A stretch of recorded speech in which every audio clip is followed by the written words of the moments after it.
चाहे व्यक्ति नाम जप करे, चाहे व्यक्ति धाम चला जाए, चाहे व्यक्ति कथा सुने, चाहे व्यक्ति तिलक लगावे, चाहे व्यक्ति गुरु आश्रय में रहे, बहुत ध्यान से सुनिएगा, उसके चित्त से विषय का चिंतन पूर्ण रूपेण नष्ट हो जाए ऐसा कभी नहीं होता। आप बद्रीनाथ में बैठे हैं, ऐसे पावन तीर्थ में बैठे हैं, लेकिन यहां पर आने के बाद भी जहां किसी प्रकार के विषय का चिंतन हो ही नहीं सकता, फिर भी विषय एक ना एक दिन आ ही जाता है। संसार का विषय, संसार के भोग, संसार की वो कामनाएं फिर भी हमारे चित्त में आ जाती हैं। सनकादि ऋषि कहते हैं, पिताजी ब्रह्मा जी, हमें ऐसा लगता है कि चित्त में विषय चिपक चुका है और वो उससे कभी अलग नहीं हो सकता। जिस चित्त में कभी विषय अलग होता ही नहीं है, तो फिर उसके विषय त्याग की इतनी बात क्यों कही जाती है? हमारी बात समझ लीजिएगा, बस ये थोड़ा गूढ़ विषय है, ऐसे ही नहीं हंस भगवान प्रकट हो गए। ध्यान से सुनो, चित्त में सदा विषयों का चिंतन चलता ही रहता है। एक बार हमारी बंबई में कथा हुई, बहुत पहले की बात। एक व्यक्ति आया, बिहार के थे वो, हमसे आके बोले, महाराज जी एक बात बताएं। मैंने बोलो। मैं जब नाम जप करता हूं, माला करता हूं, मैंने कहा, और माला करते करते अगर मैं आंख खोल के करूं तो ठीक है, आंख बंद करता हूं तो बड़ी गड़बड़ होती है। मैंने क्या होता है? बोले नहीं वो नहीं बताऊंगा। मैंने कहा बताओ। बोले नहीं वो नहीं बताऊंगा। मैंने कहा बताओ तो। बोले मैं जैसे ही आंख बंद करके नाम जप करता हूं तो मुझे वैश्याएं दिखती हैं। मैंने कहा भैया अब मैं क्या करूं, मुझे बताओ। मैंने कहा इसका मतलब क्या है? हाथ में साधन है, जीव पे साधन है, चित्त में साधन है। बुद्धि जानती है कि नाम जप चल रहा है, जीव जानती है कि नाम जप चल रहा है, हाथ को पता है कि नाम जप चल रहा है, लेकिन मन फिर भी विषय का चिंतन कर रहा है। इसका मतलब नाम से ज्यादा, ठाकुर जी से ज्यादा विषय का चिंतन पूर्व में बहुत किया गया है, इसलिए वो विषय बार बार प्रकट होता है। जिसका चिंतन हमने अतिशय मात्रा में किया होगा नेत्र बंद करने पर। और एक बात बोलूं, स्वप्न को ऐसे ही मत समझा कीजिए। ये रात्रि में दिखने वाले स्वप्न कई बार आपकी चित्त की स्थिति बताते हैं कि आपका चित्त कितना मैला है। इसलिए स्वप्न को भले ही मिथ्या बोला जाता है, पर शास्त्रों में कई जगह स्वप्न को आपकी चित्त की स्थिति का प्रमाण माना जाता है कि आपकी चित्त की स्थिति आपको कैसे पता चले? स्वप्न से पता चलेगी, स्वप्न में क्या देखा। जिन लोगों को स्वप्न नहीं आते या जिन लोगों को महीनों महीनों तक कुछ ऐसा कुछ विशेष आता नहीं स्वप्न में, बहुत अच्छी बात है। लेकिन साल भर निकल गया, स्वप्न आता ही नहीं, यह भी अच्छी बात नहीं है। अगर व्यक्ति नाम जापक बनेगा, अगर व्यक्ति साधन करेगा, अगर व्यक्ति भक्ति मार्ग में आएगा, तो उसको सकारात्मक स्वप्नों का भी अनुभव होगा।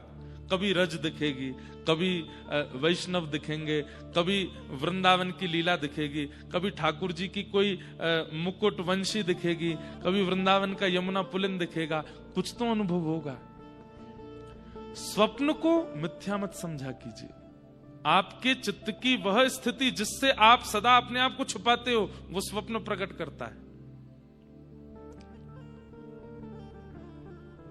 ध्यायतो विषयाम पुंसः संगस्तेषुपजायते, संगात् संजायते कामः, कामः क्रोधोऽभिजायते, क्रोधात् भवति सम्मोहः, सम्मोहात् स्मृति विभ्रम, स्मृति भ्रंशात् बुद्धिनाशो, बुद्धिनाशात् प्रणश्यति। श्रीमद् भगवद गीता में भगवान कहते हैं, बोले व्यक्ति का पतन कहां से शुरू होता है? सबसे पहले व्यक्ति पाप के मार्ग में कब मुड़ता है? तब भगवान कहते हैं ध्यायतो विषयाम पुंस, विषय करे नहीं लेकिन सोच ले, उसका मनोरथ बना ले। जैसे अब मंच से कई विषय ऐसे बताए जाएंगे जो बताने योग्य हो, लेकिन आप लोग अपने मन से आकलन लगा लीजिएगा कि इससे भी गहरे गहरे विषय हैं जो हम चिंतन कर लेते हैं। अब जैसे हमने चिंतन कर लिया, आज मित्र का जन्मदिन है, रात्रि में वहां जाएंगे, वहां जाएंगे, वहां पे बैठेंगे, हम पीते तो कभी नहीं है, पर हमारे मित्रजन पिएंगे तो उनको देखेंगे, एक बार कहेगा तो नहीं पीऊंगा, 2 बार कहेगा तो नहीं पी, तीसरी बार कहेगा तो कहूंगा ठीक है, थोड़ा चखूंगा, थोड़ा सा उसको चख के देखूंगा कैसा लगेगा, और फिर चख करके फिर मैं भी उसका अनुभव करूंगा, उससे क्या क्या अनुभव होगा। जैसे मेरे मित्रजन रात्रि में झूमते हैं, फिर मैं भी झूमूंगा। अब उसने वो विषय किया नहीं है, लेकिन उसका चिंतन कर लिया है। ठाकुर जी कहते हैं यहीं से विनाश शुरू होता है। भगवान कहते हैं वो भले ही विषय भोगने ना भी जाए, लेकिन विषय का चिंतन एक बार कर लिया, आज नहीं तो कल, कल नहीं तो परसों, परसों नहीं तो वर्षों बाद एक दिन वो उसको भोगेगा जरूर। इसलिए चिंतन से बचो बस।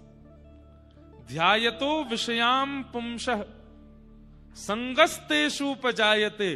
चिंतन किया गया विषय एक दिन आपको संग जरूर करा देगा। मतलब जो आपने सोचा है एक दिन वो आपके सामने प्रस्तुत होगा, और वो प्रस्तुत होगा नहीं, ठाकुर जी आपके लिए प्रस्तुत करेंगे। बोले अब देखता हूं तो इसको करता है कि नहीं। तूने कुछ साल पहले ऐसा चिंतन किया था, आज तेरे सामने योजना बन गई है, समय भी है, अवकाश भी है, वस्तु भी है, कोई देख भी नहीं रहा है, अब बता तू करेगा कि नहीं। ठाकुर जी कहते हैं एक बार चिंतन किया गया होगा तो जरूर विषय का भोग करेगा। संगस्तेषु पजायते। और जैसे ही वो संग करता है सोचे हुए विषय का, भगवान कहते हैं उसके बाद क्या होता है, संगात संजायते कामः। फिर उसके अंदर काम और क्रोध इन दोनों का वर्धन होता है। एक बात बहुत ध्यान से सुनिएगा, किसी व्यक्ति के अंदर क्रोध और काम की मात्रा यदि बढ़ी है, इसका मतलब उसका विषयी है। विषयी व्यक्ति का लक्षण क्या है, भोगी व्यक्ति का लक्षण क्या है, अत्यंत कामी और अत्यंत क्रोधी। अब इसमें एक बात बताएं आपको, लिखने योग्य बात है। शास्त्र आज्ञा करते हैं कि काम विषय ऐसा है कि व्यक्ति उसको प्रकट नहीं होने देता, पता नहीं चलने देता सबको कि उसके चित्त में काम विषय है। लेकिन काम का ही भैलू पिया है, काम का ही रूप मखौटा पहन करके क्रोध आता है। अगर किसी व्यक्ति में अनायास क्रोध है तो इस बात का प्रमाण है कि उसमें काम भी है। तो कहीं आप अगर अपना अनायास क्रोध प्रकट कर रहे हैं, बेवजह का क्रोध प्रकट कर रहे हैं, और वो क्रोध कभी कभी तबाही तक पहुंच रहा है, तो आप इस बात का प्रमाण दे रहे हैं कि आपके अंदर काम भी है, आपके अंदर विषय भी है, आपके अंदर भोग भी है। देखिए, विषय का चिंतन, वो चिंतन एक दिन भोग के लिए ले जाता है, और जैसे ही भोग करेंगे तो फिर क्या होगा, उस भोग को करने की और इच्छा होगी, और जब वो पुनः भोग करने को नहीं मिलेगा, क्रोध हो भी जायते, फिर वो काम और क्रोध के रूप में प्रकट होगा। क्रोधात् भवति सम्मोह। और फिर क्रोध क्या करेगा, चित्त में मोह प्रकट कर देगा। और सम्मोहात् स्मृति विभ्रम। अच्छा, मोह सम्मोह का मतलब क्या है,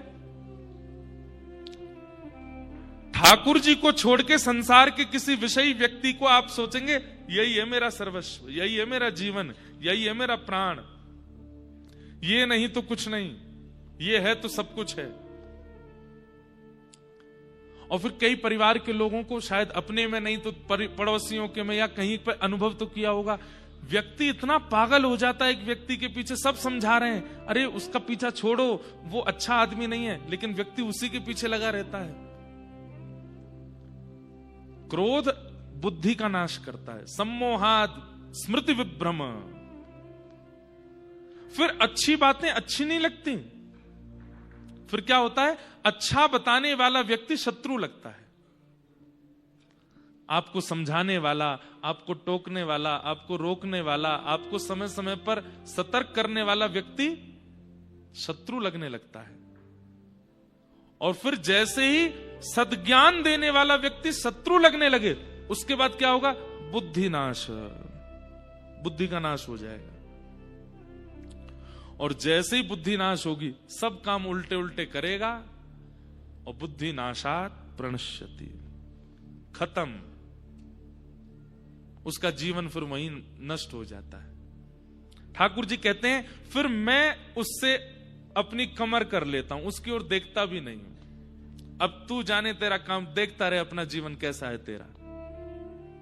जिसकी बुद्धि नाश हो जाती है। और बुद्धि नाश किससे होती है? अब ये सारी कड़ी आपको याद रखनी पड़ेगी। सबसे पहला ध्यान विषय का, फिर वो ध्यान एक दिन क्या कराएगा? भोग विषय का। भोग क्या कराएगा? चित्त में काम प्रकट कराएगा। काम आएगा, साथ में क्रोध आएगा। क्रोध से सम्मोह आएगा। सम्मोह से सम्मोहात स्मृति विभ्रम, स्मृति विभ्रम हो जाएगी। अच्छा प्रवचन करने वाले बुरे लगने लगेंगे, शत्रु लगने लगेंगे। और स्मृति ब्रह्म होते ही बुद्धि नाश, बुद्धि नाश हो जाएगी। ये 7 चीजें हैं, ये 7 सोपान हैं व्यक्ति के पतन के। उसका प्रारंभ कहां से होता है? अगर प्रारंभ रुक जाए तो पूरा रुक सकता है। तो प्रारंभ होता है विषय का चिंतन।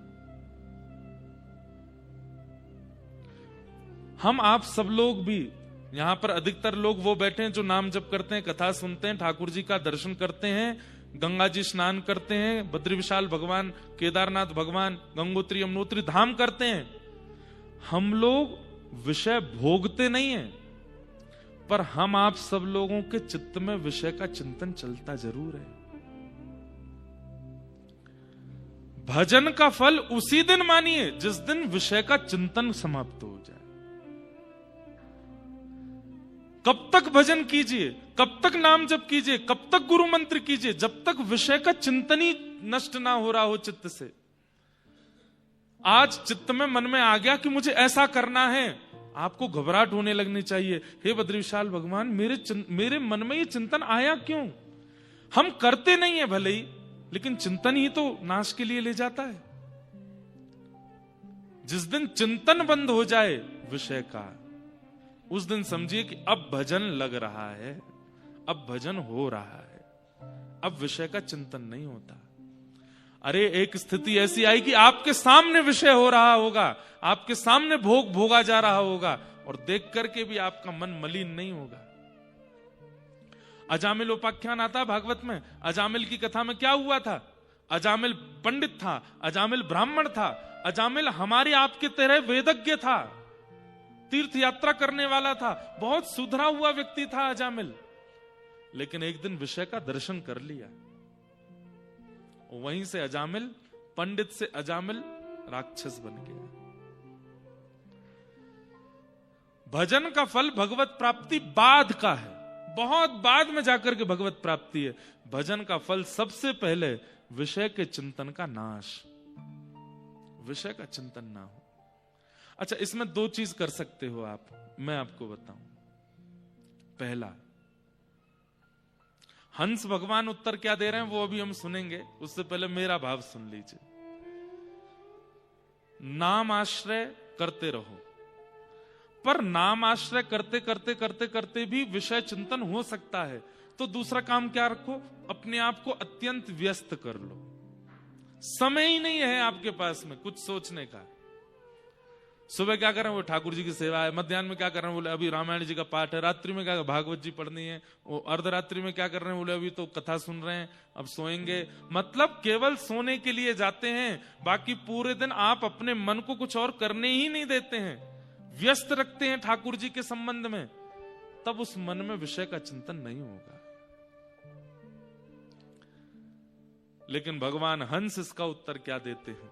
ये प्रश्न किया है सनकादि ऋषियों ने कि चित्त में इतना विषय चिंतन क्यों होता है, और बड़े बड़े गुणी जन जो भगवान को प्राप्त कर लेते हैं, क्या उनके चित्त में कभी विषय चिंतन नहीं होता? हम ये पूछना चाहते हैं। जिनको भगवान मिल गए हैं, क्या उनके चित्त में कभी विषय चिंतन नहीं होता? और नहीं होता तो क्यों नहीं होता, ये हमें बताओ। क्योंकि हमने तो मन को देख लिया, ये मन बिना विषय का चिंतन किए रहता नहीं है। ये मन बड़ा चंचल है, कैसे तेरा भजन करूं। ये मन बड़ा चंचल है, कैसे तेरा भजन करूं, जितना इस समझाऊं,